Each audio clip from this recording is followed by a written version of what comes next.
importantes. Pero queremos hablar también de ciencia y de ciencia local, de estudios que se están haciendo en nuestro país, que están poniendo en relevancia no solamente el trabajo académico, sino que también las implicancias a nivel global. Es por eso que queremos conversar con Leoncio Cabrera, profesor de Ingeniería Estructural y Geotécnica de la Universidad Católica, investigador principal de un estudio que exploró una conexión entre colapsos glaciares y también actividad volcánica. Leoncio, muchas gracias por estar acá en Mundo Infinito. Hola Carla, muchas gracias a ustedes por la invitación. Feliz de estar acá para hablar un poco de lo que estamos haciendo. Y lo que se está haciendo en nuestro país, porque sabemos que la investigación y la ciencia generan una gran ayuda, pero hay que visibilizar también el trabajo local y los esfuerzos que se están haciendo en las distintas academias. Cuéntanos un poco, en resumen, en qué consiste este estudio que vincula el deshielo de los glaciares con la actividad volcánica. Claro, este estudio es parte de un proyecto que está recién comenzando. La Universidad Católica abrió unos fondos nuevos que se llaman Avanza UC, que es para potenciar la investigación y está orientado a proyectos de alto riesgo, digamos, pero también que pueden tener un alto impacto. Y nuestro proyecto se trata sobre estudiar el efecto que puede tener remover, por ejemplo, un glaciar o masa desde la superficie en la respuesta que puede tener un volcán. Ya te pongo un ejemplo así bien sencillo. Si yo tengo un auto y le pongo mucho peso encima del auto, el auto, ¿cierto?, se va a cargar hacia abajo y se va a deformar. Y si yo ese peso lo remuevo, lo que voy a ver es que el auto se levanta. Claro. Es como cuando mucha gente entra al metro y luego el metro baja y sale mucha gente del metro y el metro como que se levanta. Eso es porque hay como una respuesta elástica. En la naturaleza pasa algo muy parecido. La Tierra, ¿cierto?, la superficie cuando tiene mucho peso encima, se deforma hacia abajo y si tú le quitas ese peso rápidamente, igual responde y se pudiera levantar, ¿ya? Entonces nosotros estamos estudiando esa interacción que en el fondo es como sacar peso rápido, qué es lo que va a pasar. ¿Y qué evidencia se ha encontrado pensando en los procesos también que se están viviendo con el cambio climático? Es un hecho ya que el deshielo de glaciares, la pérdida incluso de glaciares por completo, están afectando a distintas localidades del mundo y Chile no es la excepción. ¿Qué impacto puede tener? ¿Cuál es la relación? ¿Estamos hablando de pequeños movimientos del magma del volcán o de erupciones de gran potencia que podrían ser una amenaza? Y sabemos que Chile también, sabemos de terremotos y sabemos de volcanes. Sabemos de todo acá en Chile, por Sí. eso mismo es que lo estamos estudiando. Mira, en el largo plazo, ya por ejemplo en la zona de Patagonia, hace muchos años atrás, ¿cierto? Esta zona estuvo todo cubierta con glaciares y es una zona que nosotros actualmente podemos medir que se está levantando producto de que estos glaciares se han ido derritiendo lentamente. Ya antiguamente estuvo todo cubierto y a lo largo de los últimos cientos, miles de años, ¿cierto? Esto se ha ido derritiendo lento.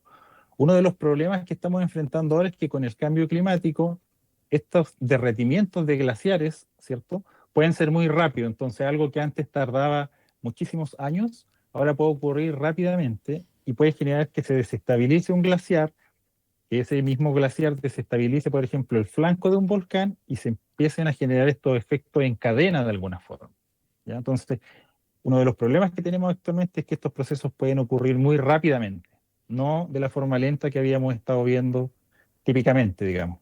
Y me imagino que la consecuencia de eso son en eventos con una intensidad mayor a la que tal vez la naturaleza misma nos ha mostrado durante millones de años, en el fondo. Exactamente, Que cuando tú dices como exactamente. cuando se vuelve a levantar la corteza a una intensidad que va de a poco versus a este deshielo más rápido y que pueda Sí, generar e impactar hoy día, que creo que también es uno de los focos de preocupación de muchos habitantes. O sea, sí. ¿cuáles son las zonas más vulnerables que hay en nuestro país? Podríamos eventualmente, por ejemplo, y estas son algunas hipótesis, tener erupciones volcánicas producto de este retroceso. Ya si lo tratamos de ejemplificar, es como que yo tuviera uno de mis colegas, Esteban Sagredo, y otro colega con el que estamos trabajando, Jeffrey Johnson igual y Sergio Ruiz, siempre ponemos un ejemplo, es como tener una botella de espumante, por ejemplo, y como que tú la agitaras y el corcho está ahí sujetando todo lo que está dentro de la botella, pero de repente tú remueves el corcho y todo el interior de la botella va a salir, ¿cierto? Como cuando tenemos estas celebraciones en la Fórmula 1, que sale todo el vino, ¿cierto?, hacia afuera. Y en este caso, en los volcanes pudiera ocurrir algo parecido. Este peso que tiene encima pudiera estar como bloqueando esa salida que está muy cerca de su punto crítico, pero si tú le quitas ese peso, que sería como este corcho, eventualmente el volcán pudiera reaccionar rápidamente y generar, por ejemplo, una erupción, Estamos conversando haciendo este con símil. Leoncio Cabrera, profesor de Ingeniería Estructural y Geotécnica de la Universidad Católica, a raíz de este estudio que también ha sido replicado en otras partes del mundo. Yo veía como también la prensa internacional, que me imagino que es el primer paso de un gran proyecto de investigación. Pero en Chile, ¿cuáles son las zonas donde ustedes dirían hay que poner atención? Si nosotros pensamos en que esto va a estar controlado por derretimiento glaciar, campos de hielo, por ejemplo, son zonas de estudio súper interesantes porque actualmente tenemos muchos glaciares en ese lugar. La mayoría, no el 100%, pero casi se está derritiendo más rápido de lo que se está acumulando más glaciar. Entonces son zonas donde estamos perdiendo masa rápidamente. Y además tenemos ahí interacciones con fallas. Esto no solamente puede tener interacciones con volcanes, tú puedes tener una falla geológica que puede estar bloqueada, ¿cierto? Pero si tú cambias las condiciones de esfuerzo, que en términos prácticos es como cambiar el cómo se está apretando esa falla, podrías tener una respuesta rápida y quizás generar un terremoto. Entonces, puede interactuar los procesos superficiales con los volcanes, con las fallas, y cuando tú colocas fluido o líquido, eso se genera, se vuelve todavía más complejo. Entonces, campos de hielo, la Patagonia en general es una zona de estudio súper interesante, pero además todos los otros volcanes que tenemos activos en Chile. Nosotros parte del proyecto vamos a estudiar también con un experimento el volcán Villarrica, Claro, que uno de los precisamente porque es un volcán súper activo. súper activo y una de las preocupaciones además por dónde está emplazado, que hay zonas pobladas muy cerca y que incluso en otras erupciones se ha visto también afectada. Te quiero llevar un poco a la Sí. contingencia. Ha habido un enjambre sísmico, lo declaró Senapred durante la mañana en el volcán Tupungatito. ¿Qué significa primero un enjambre sísmico? En términos prácticos, es que hay mucha sismicidad de magnitud pequeña en un corto periodo de tiempo. Ya, eso es lo que nosotros usualmente entendemos como un enjambre y no hay un terremoto principal. Ya nosotros estamos acostumbrados acá en Chile a que hay un terremoto y muchas réplicas. Cuando tenemos hartos terremotos de magnitud parecidas que se sostienen en el tiempo, usualmente hablamos como de un enjambre. Y Eh, hemos visto también terremotos, grandes terremotos en nuestro país que comenzaron con un enjambre. O al claro, menos con una seguidilla de temblores fuertes, lo vimos en el ochenta y sí. cinco y han habido otros casos así también. Iquique, Lo que por está, ejemplo, en el 2014. lo que está pasando hoy en el volcán Tupungatito, ¿a qué debemos preocuparnos? ¿Cuál es el escenario que podría darse? Yo generalmente trato de hacer el símil de que los terremotos pequeños son como síntomas, ¿ya? Y son síntomas en el sentido de que nos muestran que hay algo que está cambiando o que hay procesos que están ocurriendo, ¿ya? Entonces, cuando yo voy al médico, por ejemplo, porque me duele la espalda, ¿cierto? Ese dolor de espalda usualmente es un síntoma de algo que le está ocurriendo a mi cuerpo. No sé, voy a inventar, tengo justo una hernia y ese dolor me está hablando de esa hernia. Cuando nosotros tenemos terremotos pequeños, usualmente son síntomas de que algo está ocurriendo. Pudiera ser que se está moviendo algún material magmático o fluido a lo largo, ¿cierto?, debajo de las tierras que van avanzando, y eso va rompiendo roca, y esa ruptura de roca se manifiesta a través de terremotos chiquititos, ¿ya? Pudiera ser otro escenario diferente donde lo que está ocurriendo es que se están moviendo fluidos de una zona a otra, por ejemplo, y eso también genera microsismicidad. Entonces, ¿es para asustarse? No, yo diría que no es para asustarse directamente, pero sí es para estar alerta, porque es como un síntoma de que pudiera ocurrir algo ahí o que hay algún proceso que quizás es un poco menos común y por eso es que no tenemos sismicidad todos los días en ese mismo lugar.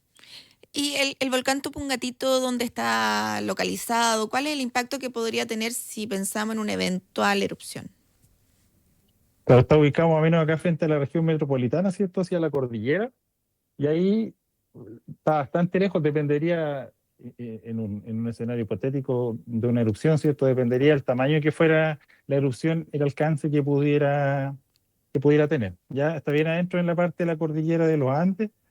Entonces yo creo que en general el llamado no debiera ser a asustar a la gente, sino que simplemente hay que estar un poco más atentos porque cuando tenemos microsismicidad, a veces ocurre en el volcán Villarrica, a veces ocurre en el volcán Copahue, ahora ocurrió justo frente al volcán Tupungatito, pero son como síntomas de que hay algo que está ocurriendo y lo más típico es que después eso vuelve a la calma nuevamente y nos quedamos todos tranquilitos. ¿Por qué se dice a veces que hay una relación entre la erupción de volcanes, terremotos, en general, a nivel global? O sea, entra en erupción un volcán en cierta parte y se empiezan a activar otros volcanes. O se Claro. genera, o un terremoto hizo que se activara un volcán. ¿Cómo funciona eso? Mira, una forma de ejemplificarlo quizás es que muchos de estos procesos nosotros tendemos a pensarlos que son como cuando tú tienes una línea de dominó y tú ¿Ya? empujas un dominó y cae un dominó y le pega al siguiente y al siguiente y al siguiente.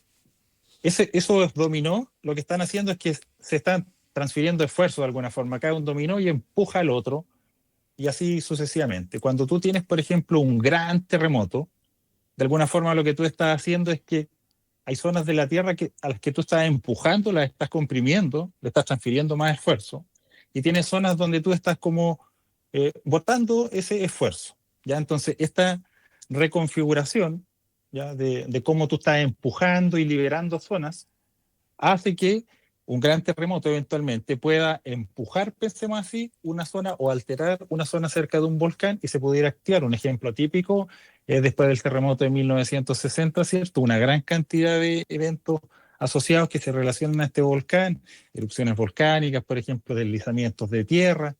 Entonces, si yo tengo un gran terremoto que va a generar ondas, esas ondas van a pasar por un cerro y si las laderas de ese cerro están muy, muy cerca de caer, esas ondas al final lo que hacen es que la mueven y lo van a botar. Entonces se pueden dar estas cadenas que es como este ejemplo del dominó, ya que al final una cosa va desencadenando la otra. Eso es más o menos la idea que nosotros manejamos. Y lo que lo controlaría podría ser esta transferencia de esfuerzos, que es como irse empujando de un lado para otro. Hablábamos que Chile sabe de volcanes, sabe de sismo, de hoy día estamos sufriendo el impacto también en la zona sur de los incendios forestales, de las lluvias fuertes que tuvimos el fin de semana con estos fenómenos que nos sorprenden. Eh, Tú que sabes también y que me imagino que tienen proyecciones del impacto que pueden tener estos grandes terremotos, que siempre se dice que estamos a la espera, que nunca se sabe cuándo van a ocurrir, obviamente. ¿Estamos preparados? ¿Hemos mejorado la alerta SAE que tenemos hoy día, que se hizo más robusta después del terremoto del 2010? ¿Es suficiente? ¿Cómo ves ese mecanismo de protección y prevención para poder estar atento y poder actuar en emergencias como un gran terremoto? Yo en general tiendo a ser bien positivo. Uno de los motivos por los que me volví sismólogo es que en el año 2010 yo estaba en cuarto medio cuando fue el terremoto del Maule. Ya entonces fue como que dije, oye, yo la embarré aquí, tuvimos un tsunami y como que nos faltó bastante. Y después entré a la universidad, estudié ingeniería, más adelante me especialicé en mi magíster y doctorado en sismología. Entonces, cuando yo ahora en 2026 veo para atrás, digo, estamos mucho mejor que en el 2010. Eso es indudable. O sea, tenemos un sistema que funciona mucho mejor, tenemos una institucionalidad que funciona mejor, el Centro Sismológico desarrolla una gran labor en ese sentido. Y producto de lo mismo, quizás otros terremotos grandes han pasado desapercibidos. Nosotros tuvimos Iquique en el 2014, la gente poco se acuerda. Yo cuando le pregunto a mis estudiantes, muchos no tienen idea que hubo un terremoto 8.2, después tuvimos un terremoto grande en el 2015 y de nuevo como que no se acuerdan tanto.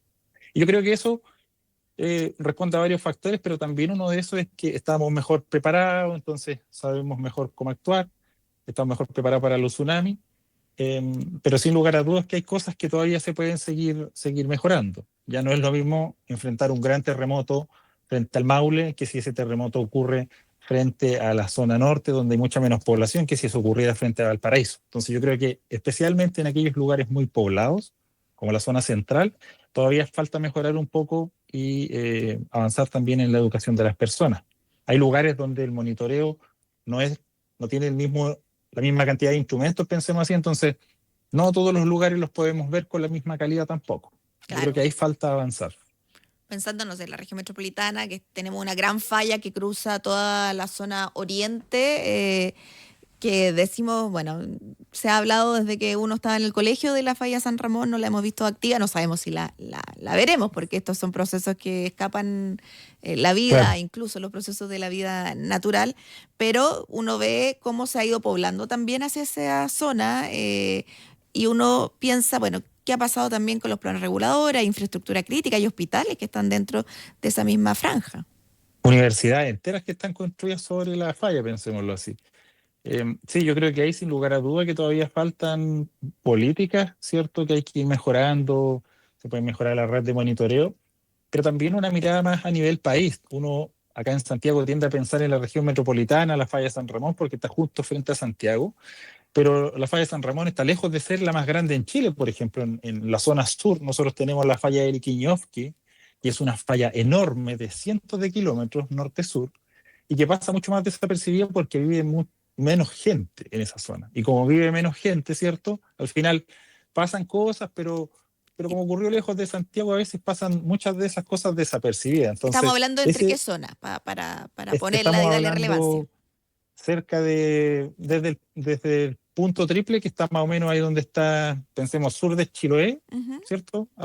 Frente a esa zona de norte a sur, deben de ser más o menos al ojo 1.000 kilómetros de largo, más o menos frente a donde ocurrió el terremoto de Valdivia, ya que de hecho hay varios trabajos que proponen que el terremoto de 1960 fue tan grande que activó la falla del Ilquiniowski, que como te digo es una falla enorme de cientos de kilómetros, mucho más grande que la falla de San Ramón, y que podría ser un laboratorio natural para entender cómo funcionan estas fallas corticales que tenemos en Chile, pero que está pobremente instrumentada desde mi punto de vista porque está en un lugar mucho más remoto también. Si esa falla estuviera frente a Santiago, estoy seguro que la, la respuesta sería muy diferente. Estamos hablando desde Valdivia hasta Chiloé, me dijiste, ¿no? Claro, de hecho, más que eso, son como 1.000 kilómetros de largo, pero más o menos frente a esa zona. Las fallas, para poder entender, están en la corteza de la Tierra, a diferencia de los terremotos de placas a los cuales estamos acostumbrados. Claro, nosotros acá en Chile estamos acostumbrados a los terremotos que llamamos de subducción y que vienen de la falla de la subducción, que se genera cuando la placa oceánica, ¿cierto?, se mete debajo de la placa continental.